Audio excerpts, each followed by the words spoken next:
एक छोटे कस्बे के एक पुराने कुएं की कहानी है।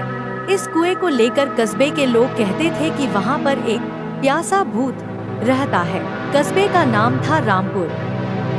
वहाँ के लोग इस कुएं के पास जाने से डरते थे, खासकर रात के समय। कुएं से अक्सर एक अजीब सी आवाज आती थी, जैसे कोई बार बार पानी मांग रहा हो, पानी दो, पानी दो।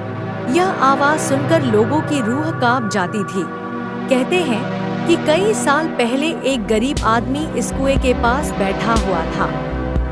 उसका नाम था रघु, जो काफी सीधा साधा और दयालु था। उस दिन वह बहुत प्यासा था, लेकिन कुएं में से पानी निकालने के लिए उसके पास रस्सी या बर्तन कुछ भी नहीं था।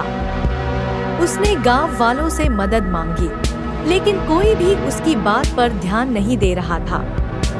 थक-हार कर उसने खुद कुएं में झांकने की कोशिश की और अचानक उसका संतुलन बिगड़ गया। वह सीधे कुएं में गिर पड़ा। चूंकि उसे बचाने वाला कोई नहीं था, वह कुएं में ही मर गया और उसकी आत्मा वहीं भटकने लगी। तब से लेकर आज तक हर पूर्णिमा की रात को लोग कहते हैं कि कुएं से पानी मांगने की आवाजें आती हैं। कुछ लोगों ने यह भी कहा कि जो भी रात में उस कुएं के पास गया, वह वापस नहीं लौटा। एक बार गांव के कुछ लड़कों ने हिम्मत करके वहां जाकर देखने की कोशिश की।